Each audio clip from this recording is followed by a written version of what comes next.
Welcome to the Angelscapes podcast, where you're encouraged to uncover and develop a direct connection with your soul's power, wisdom, and spiritual intuition that is ready to blossom. We'll explore new ideas, compelling tips, and real steps to help you learn simple spiritual practices. We're a safe place to learn more about accessing your soul's power with education and spiritual wholeness that could bring more clarity to your life. Now here's your host, a practicing medium, Akashic Records practitioner, spirit artist, coach, and mentor, Dr. Reverend Nancy Smith. Join me in this episode for discussion about spiritual principles that support personal happiness and well-being. You're responsible for your own happiness, but are there burdens that make your life feel less happy? Are you struggling to find you're happy? So let's talk about that. As a practicing spiritualist, I follow a set of principles as best I can that help me to lead a spirit-led life or soul-led life. One of the principles in spiritualism is kind of an affirmation, but more like a standing your ground kind of thing. And it goes like this: we affirm the moral responsibility of individuals and that we make our own happiness or unhappiness as we obey or disobey nature's physical and spiritual laws.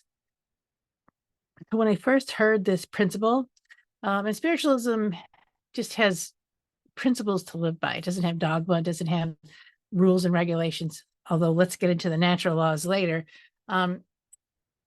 Spiritualism is looking to express the natural way of flowing with source, with God. When I first heard this concept of you are responsible for your own happiness or unhappiness, I just kind of got this overwhelming feeling of, well, if I'm not happy, it's my own fault. It's my own damn fault for being happy, and I better pull myself up and do better. And then after a little more reading it through and talking to other people, I came out with the idea of, if you follow the natural laws of life, you will be happy. And if you're not happy, you're not following the laws. And the only law I could really think of was the law of diminishing returns, which is kind of said, I've been trying to be happy for a really long time, and it's just getting harder and harder, and it's less and less return. So hence the law of diminishing returns. And I feel that not only me, but other people get caught up with how do you make yourself happy? You know, you're trying everything that you can think of. You're living at your best life. You're doing all the things that you should be doing, and you're being the best person possible. Why aren't you feeling happy? Or you can have a sense of life is just too hard to be happy. There's this coming out and that coming out, and this person said that to me, or this other thing is happening over here. And so you find life bats you around like a bad windstorm. Kind of I want to very gently say victim mentality, but I really hate to say victim mentality. I mean, life can really beat us up. And what do you do with that? And how do you find a place of well-being and happiness against all odds? I guess sometimes that's how I feel, like saying.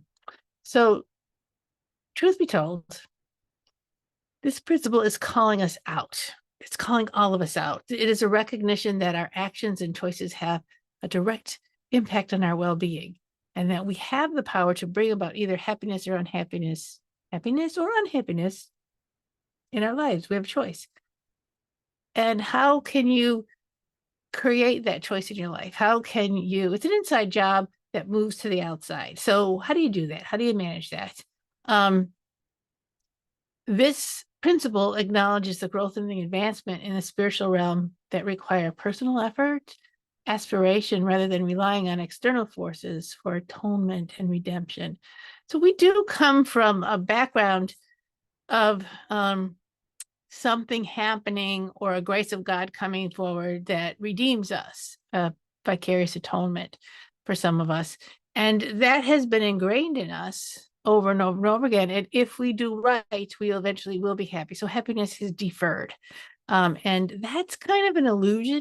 It's kind of an old belief system that has timed itself out now. And that happiness is really joyful living, a sense of well-being, is more about what I'm going to get into is the natural law of living, the natural law that the universe has designed and flows with. So when we can learn how to flow with these natural laws, and some of them are really obvious and some of them are a challenge, some of them are not that obvious. It's basically a challenge to learn how to recognize the flow of the universe, the loving, caring flow of the universe, and get your canoe into that flow and keep going. I have been taught and I've been raised, I'm sure many of us being in this society, in this country at this time, is about moving towards your goals, setting a goal, having an aspiration, and working towards it. And sometimes setting those goals and aspirations can work really well, and we can feel satisfied. Oh, look, and I have a good job, or this was a good return, and all is well, until the day that happens that it's not all well, or the job is lost, or the situation falls in like a house of cards. And then we are left with this empty place within ourselves. The happiness and well-being is gone. So remember I said happiness is an inside job that moves out. If you are aligning your mind, your spirit, your life choices to support the happiness and well-being within, then whatever happens on the outside is either icing on the cake, or it's a problem to be creative. It's a problem to think about. It's not a devastating thing that you've been identifying with. So we're going to kind of shift your thinking a little bit, or I'm going to challenge you to shift your thinking a little bit in how to create a happy life, a happiness. Where is your happy? The declaration of this principle encourages a deep understanding of the natural laws and the flow of creation. And I want to reiterate that. I made it a speaking point here. The flow of creation. What is the flow of creation? It emphasizes the importance of aligning oneself to this flow rather than working against this flow in order to create from a place of authenticity of yourself, your spirit, your soul, and of harmony and of balance within yourself. This understanding of the natural law extends to the law of love, which I think is the first and most important law or principle. Well, it's not really principle, it's a natural law. This happens. It's not like, I wonder if it's going to happen today or not. It just is. It's there. It's this love. It calls for a deep sense of self-love and alignment with divine love in all its aspects of life. What does that mean? Is that we are created from love. And when we pass, when we die, the end of our lives, we return back to that love. But it's now in this lifetime now, when in the present moment, that we need to learn and figure out how to return to that love, how to bring that love right up in your life as well. So let's kind of talk about how to embrace those natural laws, how to play with them, and how to be inspired by them. So natural law, first, is understanding the flow of creation. Secondly, knowing what divine love means in your life. And then respecting and aligning with that law of love. You are co-creating with the universal power, the source of all. Understanding that, what that means to be a co-creator and the power that you have within yourself.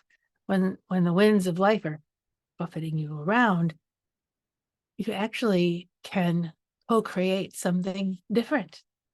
I don't know what that would be. That's your creativity speaking to you. When you access your own creativity, you can really co-create just about anything. I remember, I have a funny story about a meditation. I was going through this meditation, and it was really just struggling up this mountain, and all the rocks are falling off, and I'm just really moving up this meditation. And the person who's leading on this meditation said, "Well, wait a minute.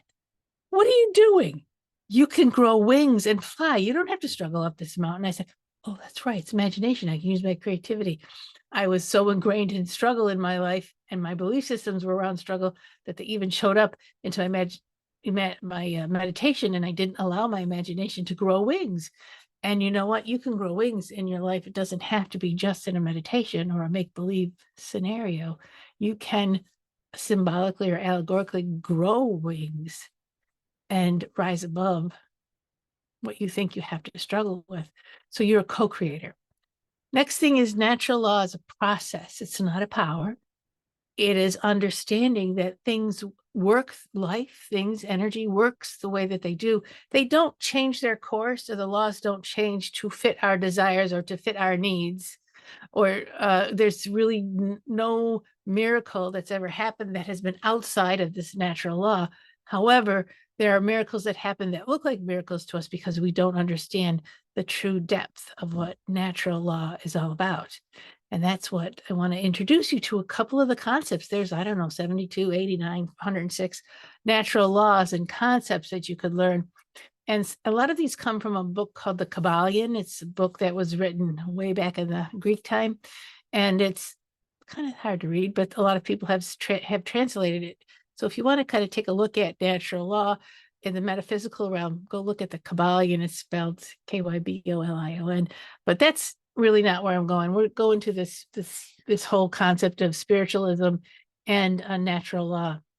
So law, what I think is the most important and the first law to ever be studied, if you want to figure out what the flow of life is so you can get your canoe into that happy place, is the law of love.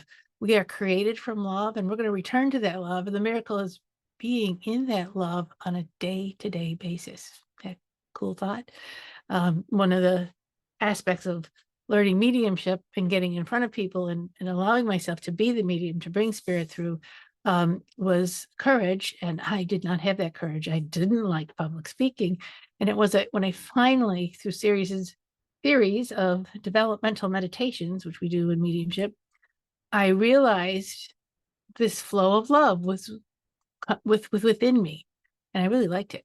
And then it was up on the platform or in front of people to give a mediumship reading as a student. I didn't really want to do that. I was terrified. I heard a little voice say, "Step into the love." And it was like I got this picture of myself standing right next to a beam of sunlight or a beam of love. So I took one step over and I stood inside this beam of love and I felt it. I was really surprised. Spirit is a living, conscious, and awareness that was willing to play with me, was willing to dance with me, and pulled me into that stream of love. And so once I was in that stream of love, I was able to complete the mediumship. And I was no longer afraid. I was elevated. I was happy. I was full of joy. And I felt this beautiful sense of well-being as I did this very scary work. So within the law of love is the law of thought. And our thoughts precede reality. Our thoughts create reality. Our thoughts can make us miserable. Our thoughts can make us happy. Our thoughts come and go. But we are in charge of our own thoughts.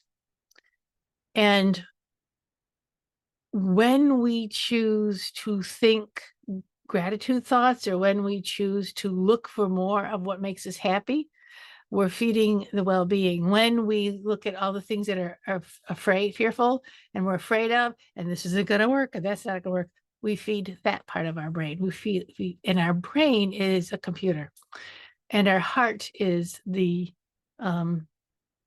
wisdom place, the smarty pants place. This is the aware place. So we're going to talk about the law of consciousness and how the law of consciousness can work with the law of thoughts. So the law of consciousness is that we have conscious awareness within ourselves, and we can use that conscious awareness to be aware of what's going on, to see things for what they really are. I like to see, or I like to organize the idea of consciousness into 3 layers, and then there's a 4th and a 5th. But the 3 layers of consciousness within us is first our unconscious self. Some people call it the ego. We've talked about this plenty of times. Some people call it the inner child, or some people, our unconscious mind, our unconscious self is about remembering what happened in the past, keeping us safe, keeping us nourished, kind of like a root chakra thing. And it has all the rules and regs and what you need to do right in the world. Whether they're right or wrong, we have a book, and it's in our unconscious self. And then I want to talk to you about the aware self that's in your heart. Unconscious self is in your lower chakras. Your heart is your aware self. This is the bridge between your unconscious self and your higher conscious self. And your higher conscious self has all the flow of the natural law of love and everything else. And when you can make that bridge from your aware self to your unconscious self, happiness starts to percolate. And also, when we make that bridge, the information going to the computer of our thoughts starts to send a different message, and it gives your thoughts, your mind, your perception, third eye, permission to see what life is really all about, as opposed to looking at life through others' eyes, like people who have taught us things or experiences, and we're looking through the eyes of the past. As we become more aware, we're looking at life through the eyes of the now, the present moment.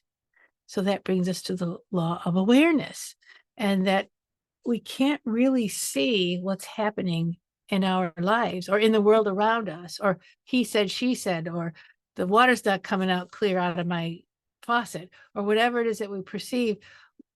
Or we see a tree, we just call it a tree, and we just think that thing drops leaves all over the place.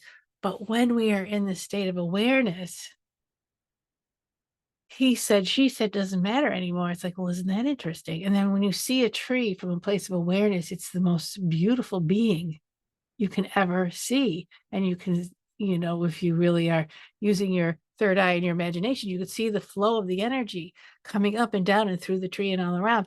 And you can even hear the tree talk if you really allow yourself into that level of awareness that just expands around life itself, especially nature. And you can begin to say, hey, if that tree is that energetic, then what's that other thing over here? And what am I? Who am I? And so the awareness brings you to a place of delight, of curiosity, and amazement. It's very different than being unhappy. It's actually quite nice. It's a really nice challenge to take you out of your mundane and your closeness into life is full of good things. So the law of desire is the next one. I put that in with the natural laws of love. Right underneath the love is desire. And sometimes we can really misunderstand desire in our life. It could be, so that's heathenistic or that's gluttonous or whatever. But desire really is about creating dreams in your life. And desire comes from your soul. Your soul kind of drips in these ideas until it kind of fills your spirit. Your spirit goes, I really would like that. I really want to know how to play the violin, or I really want to be able to talk to people and bring peace in between them. I want to solve conflicts because I really am tired of hearing these conflicts all the time. I really want to solve them. And I think that's fascinating. So all of a sudden, the thing that you hate, your aware self brings you into a fascination with it. There's a quote by W. Rudolph: never underestimate the power of a dream and the influence of the human spirit. We are all the same in this notion. The potential for greatness lives within all of us. And as we allow our desire to blossom out into its highest potential, see, we're going to talk about the law of potential in a minute, we are able to see that our desires take us to our soul's desires, takes us to our soul's pathway. So underneath the law of love is the law of desire.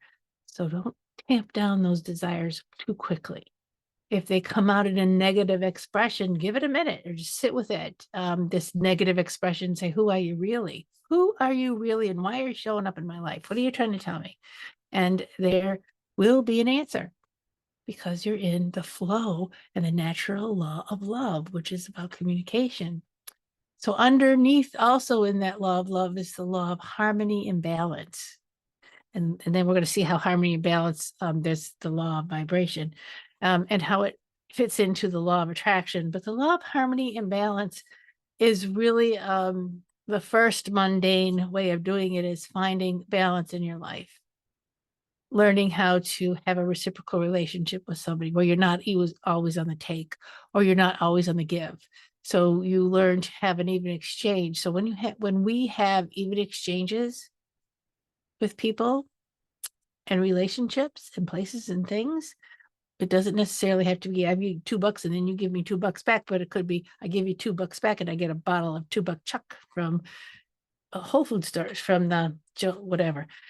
It's $2 Chuck is a joke of my family. But anyways, we we give and then receive, and we're transforming our energies into something else.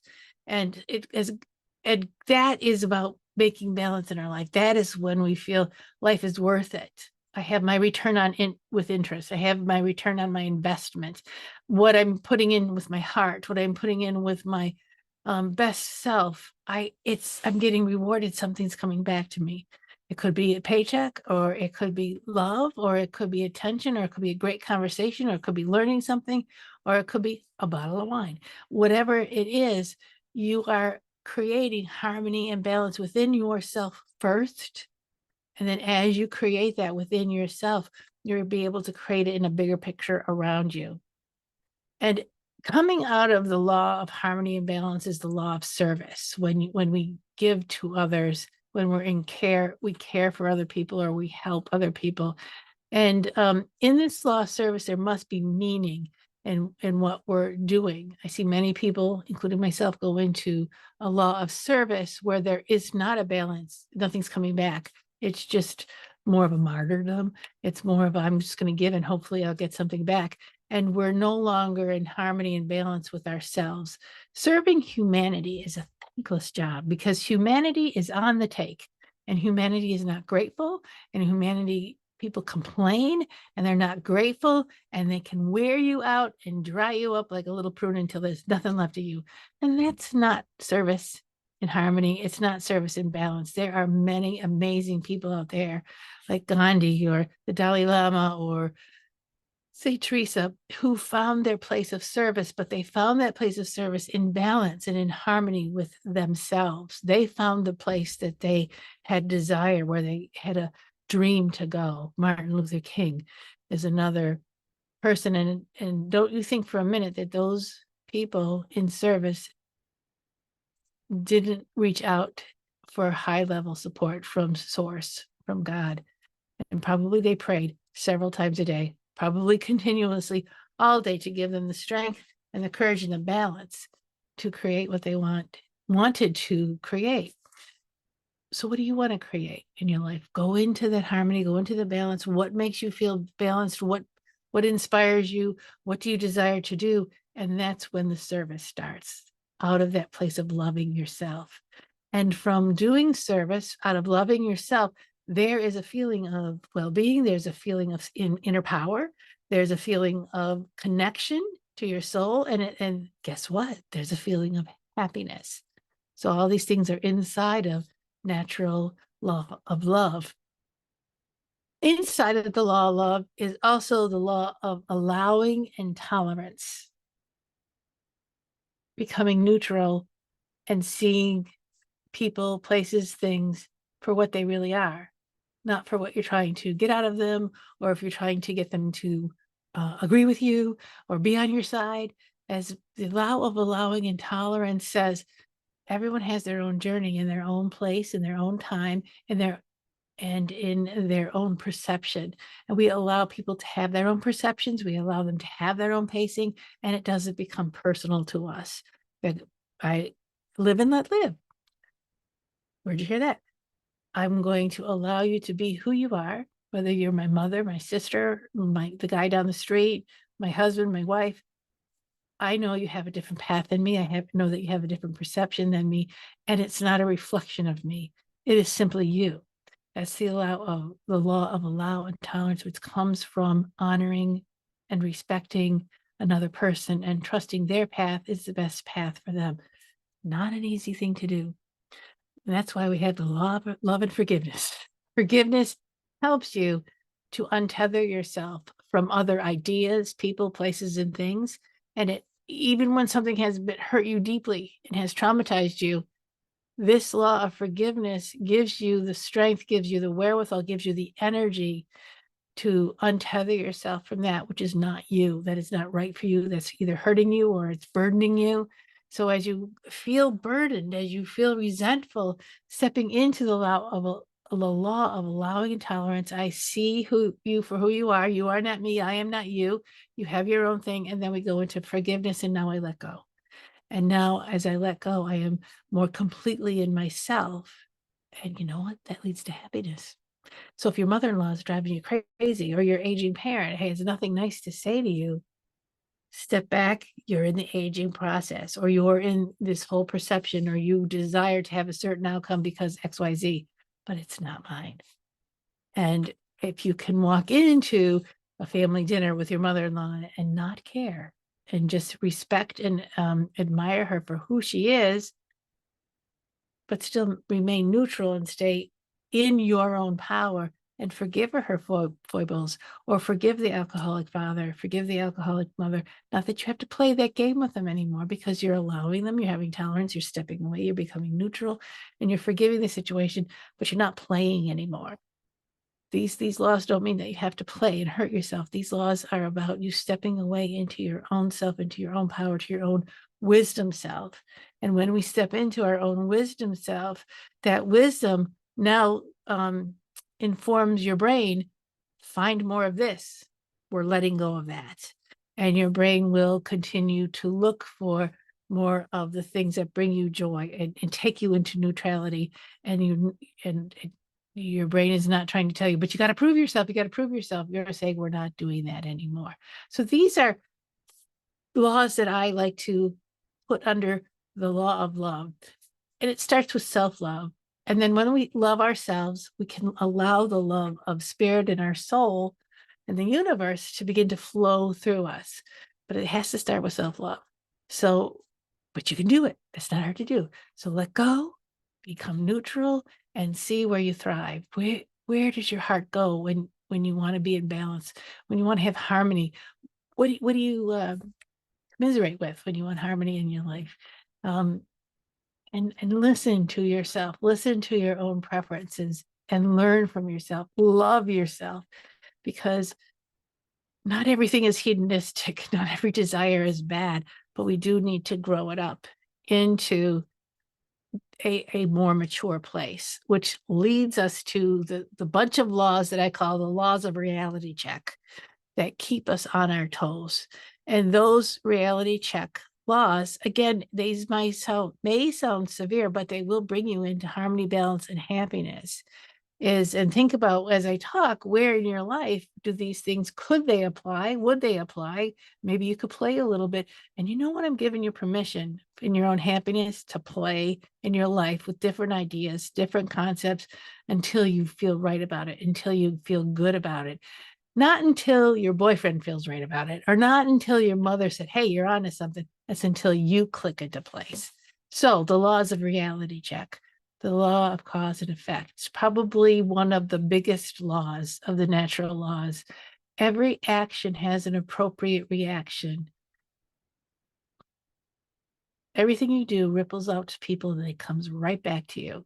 When you're in the heavenly gates, when you have left this life, we all go to heaven. We are all in the grace of God. We are all in the place of spirit. But then we have to start looking at our life review. We have to kind of, what did I do? And what came back to me? Or what did I do and now I need to bring it into balance? Whoa. And so cause and effect is a really important natural law to consider right now. What are you doing and what is it causing? What are you saying?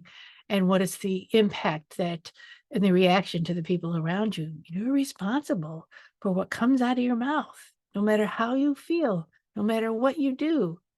What you put out is what you get back. What you reap is what you sow, which talks about the law of compensation, equity, karma, and retribution. We all go to heaven, but we don't get off scot-free for doing murder. You know, this has been the question that so many people ask me. Well, if everyone goes to heaven, then where do we get punished? And the answer is the law of cause and effect, and the law of compensation and equity and karma and retribution are all within natural law.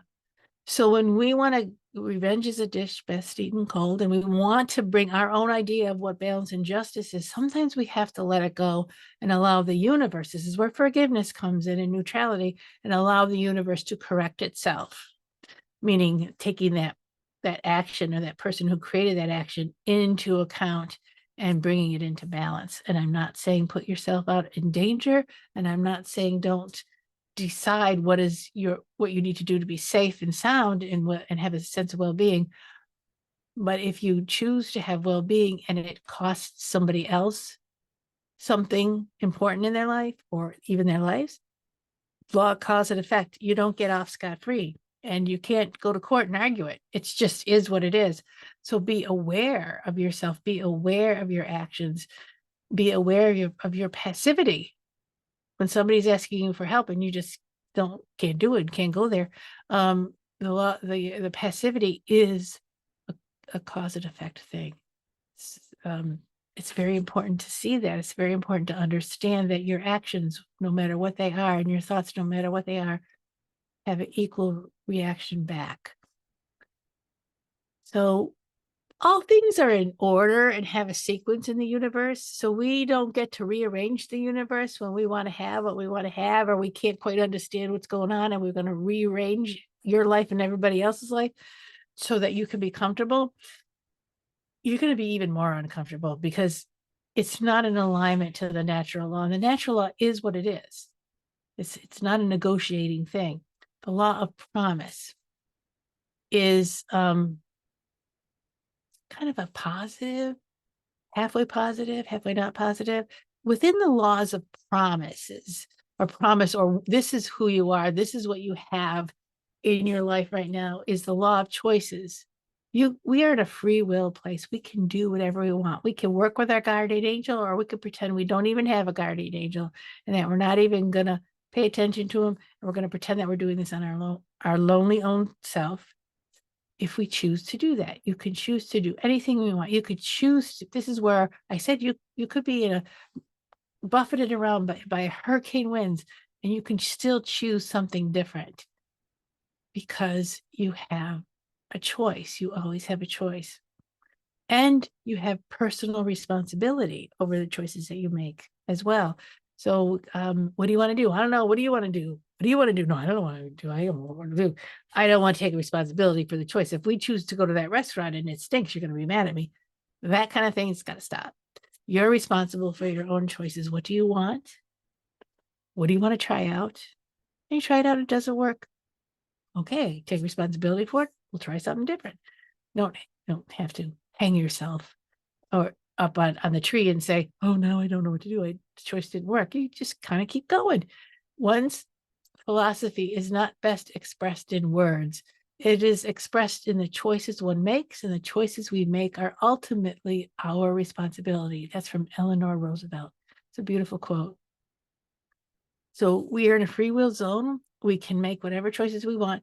And if people around us are taking our choices away from us, you are in a free will zone. You could leave them. You don't have to stay there. Although sometimes in some societies, you feel you must stay there.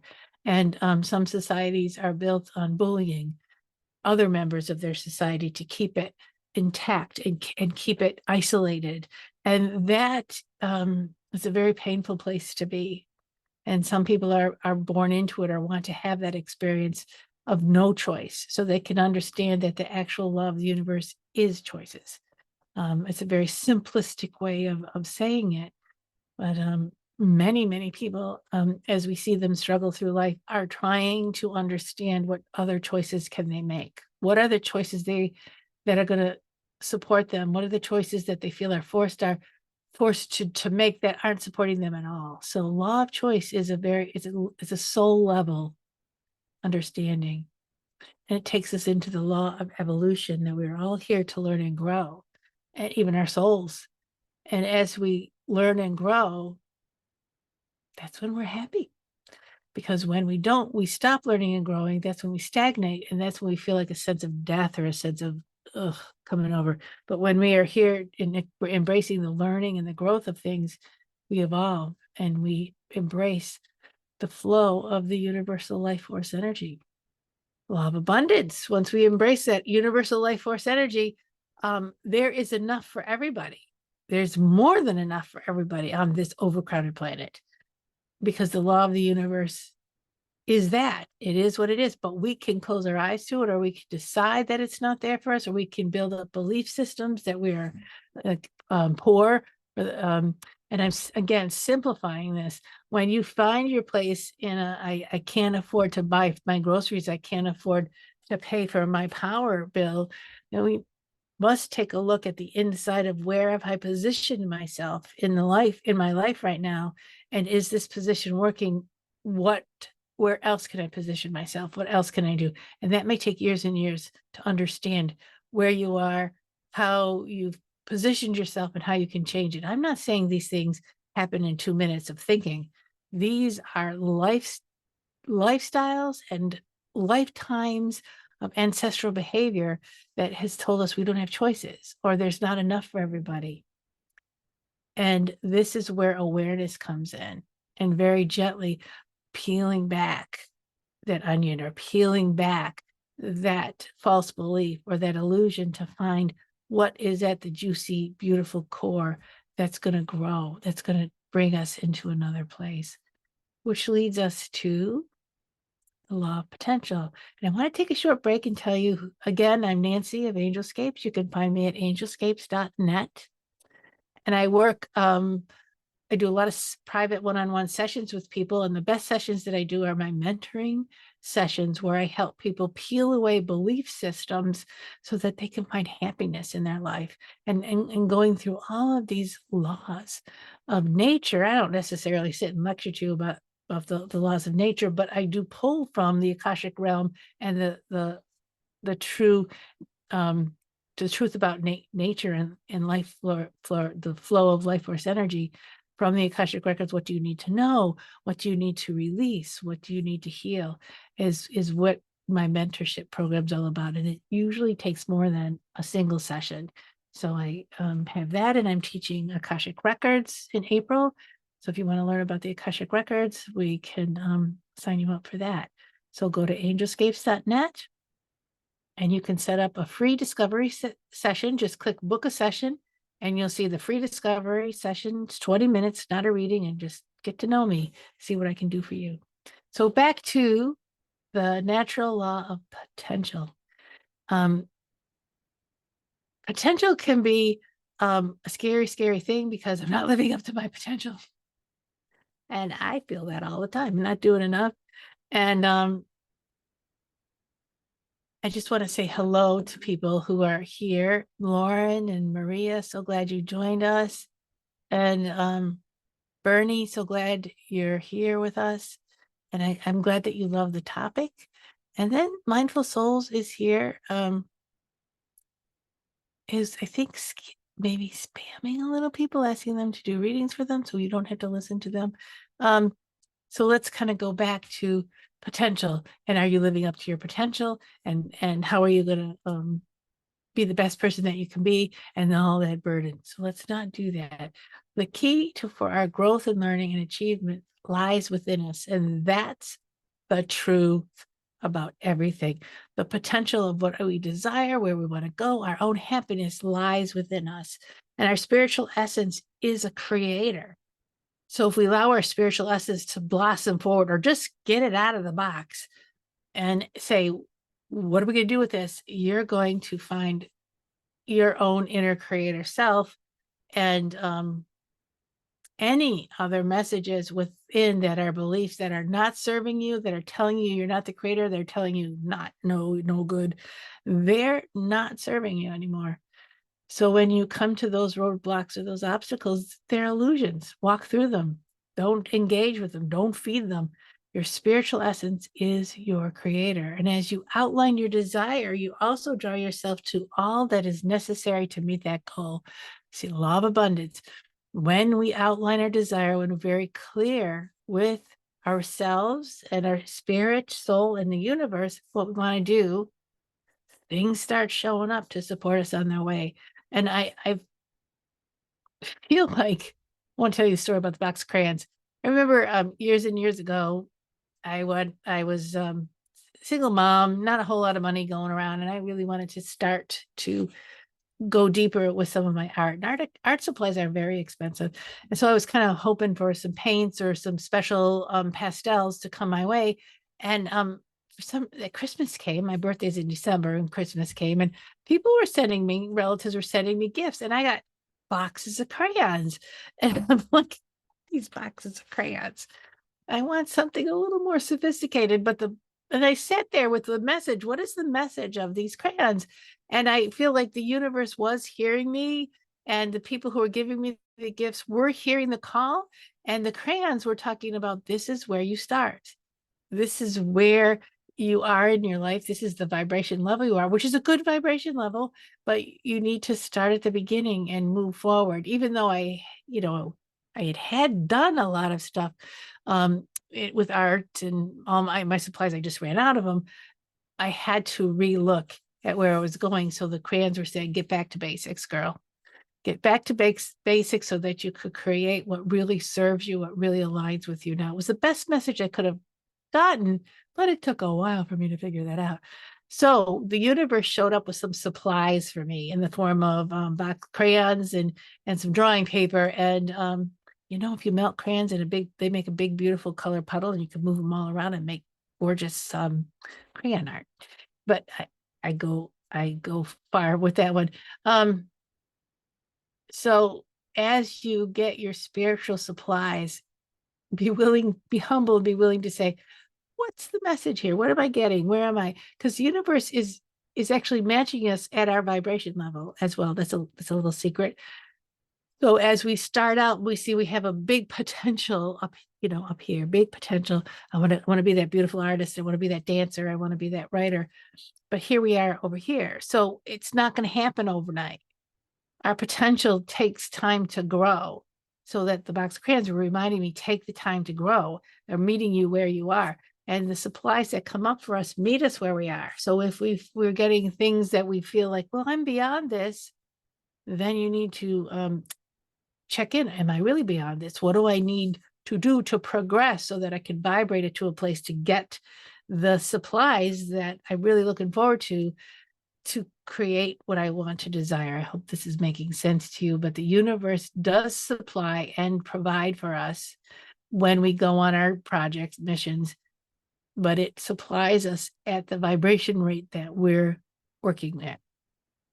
So I had to look at, I'm vibrating to crayons, or you're vibrating to whatever is coming to you. And then maybe it's time to be honest about where your skill level actually is, so you can build up to the place of magnificence that you desire. It's baby steps all the way, but you make it. You will make it if you stick to it. Knowing yourself, and you'll know God in the universe, just knowing yourself. So the box of crayons did not have a built-in sharpener. Once I got to the blunt edge, I had to rub them real hard on the paper to get them to sharpen up. So no, I love those sharpeners. Those crayon sharpeners are awesome. As a matter of fact, if you do have a crayon sharpener, you can create crayon dust or those little crayon flakes. And you could put heat on them, and then the colors just melt. And if you put some colors together and they melt together, it's just gorgeous. You can make gorgeous art from that. Flowers, nature, whatever you want. So sometimes our supplies that the universe surprises us with is a challenge to be creative, to look at the real essence of what's in front of you. And maybe you're missing the point on something. And if you put your creativity to it, you put put aside your judgment of what's in front of you and start to play. That's the best thing ever, because what you never know what's going to come out, and something amazing could actually come out. I remember seeing this movie called The Medicine Man, and they knew that there was a cancer cure for cancer out in this rainforest, but the rainforest was going to get cut down if they couldn't find the cure for cancer. So they were really on a time crunch. They only had 3 weeks left, and the shaman came in and he said, this is, their language barrier was horrible, and he kept saying, this is it, this city brought a big bulb root, and it was filled with bugs. And they go, ooh, what is this? So they cut the root open, they cut the plant open, they get the leaves, nothing. Well, the bugs got all over the place, and they got into the sugar, and they were doing a control test using the sugar. So they would run the sugar through to see, okay, here's our baseline. And then all of a sudden the sugar started to give them the results that they wanted. It was no longer a baseline. And they're looking at, what's different about the sugar? Well, the bugs got into the sugar, and it was the bug excrement, which was in this story, cured cancer.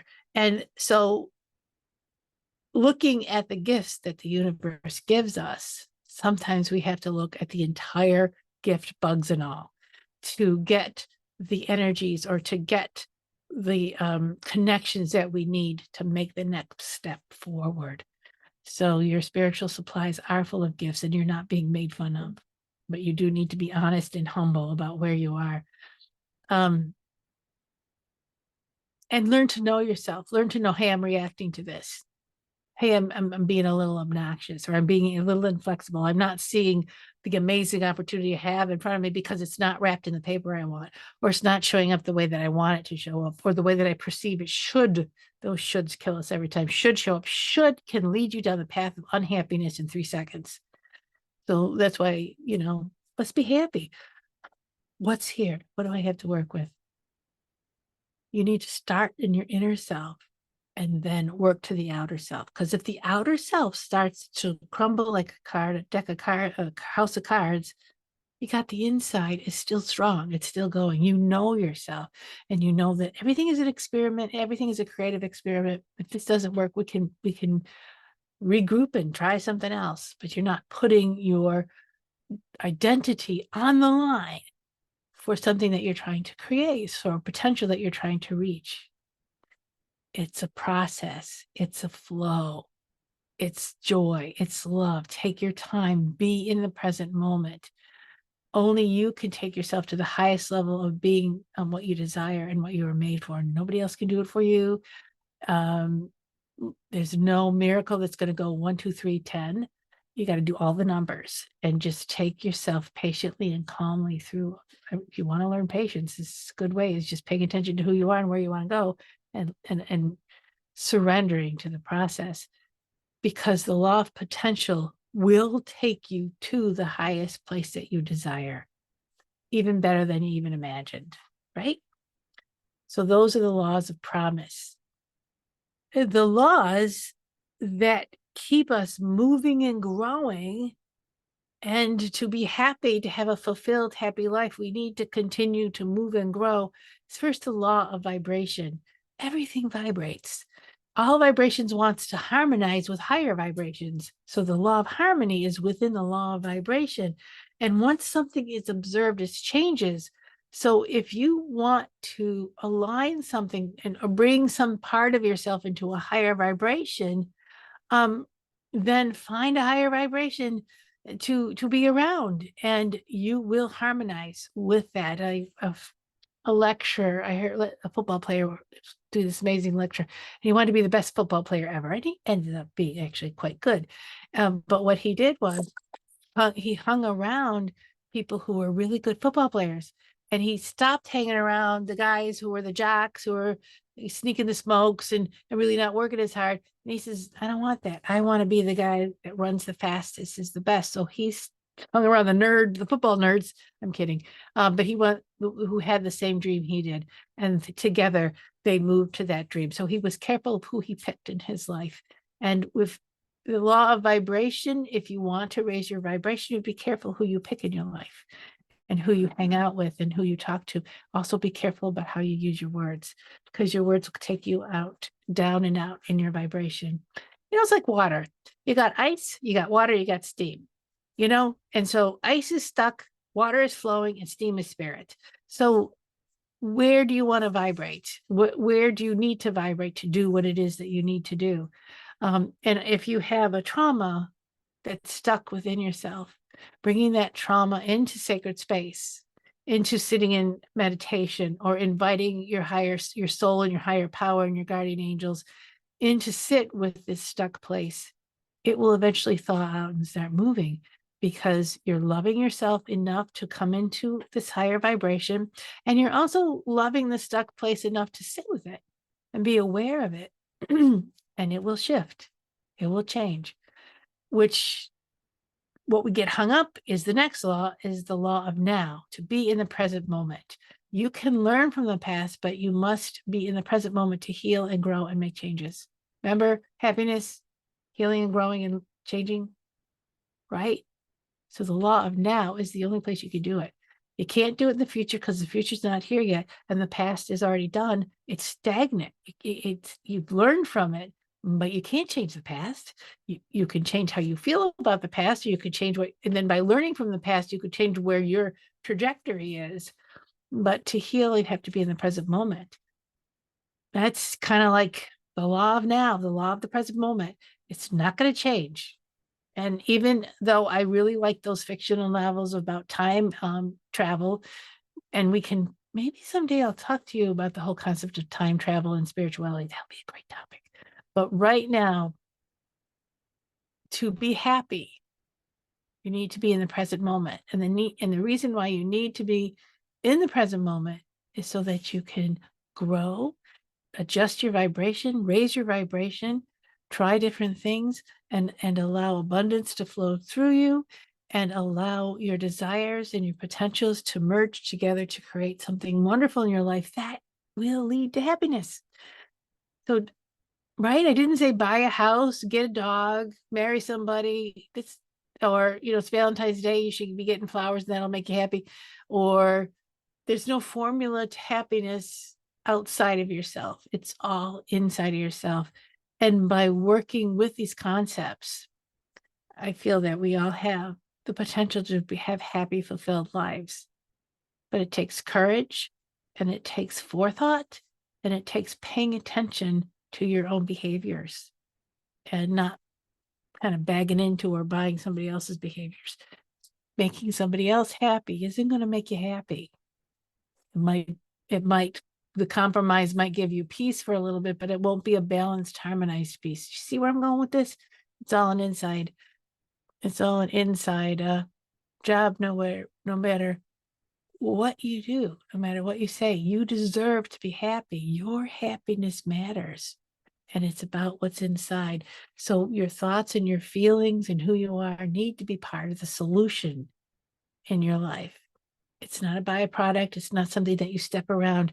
It is part of the solution. It's part of the creativity. It's part of the growth and learning that your soul came here to do and your spirit desires to do. So I love talking about this. And I would love to hear from you or any comments that you have about this, or if I can help you find a happiness place. Where's your happy? And for now, I want you to learn to listen to your soul, listen to your spirit, be courageous and be creative. Sometimes we've had to find courage to be creative, and go for it. Start with the small things, go for the big things. Because everything that I talk to you in these podcasts, it's my desire to bring you to a soul power living, living a life that you feel empowered and you feel loved and you feel like you're important and you feel a sense of well-being, because that's how we're going to change the world. That's how we're going to step into that spirit-led living that moves the evolution of humanity on. And maybe if we can kind of step in that direction, maybe we could be nicer to each other, or humanity won't be so selfish. But anyway, it starts with you, and your happiness matters. And if it can't go very much farther than your small world, it doesn't matter. You're living that authentic life, and you're making a difference in your life. And because you're doing that, you're making a difference in everyone else around you's life. So I give you peace. I give you courage. Stay safe. Live in love. Live in happiness. And that's all I have for now. Thank you for listening. Thank you for joining the Angelscapes podcast. We hope you've gained new insights and inspiration for your journey to uncover and access your soul's power. For more information and a deeper dive into finding clarity in your life, go to angelscapes.com. Remember to subscribe so you can be part of the discussion. It may just change your life. See you next time.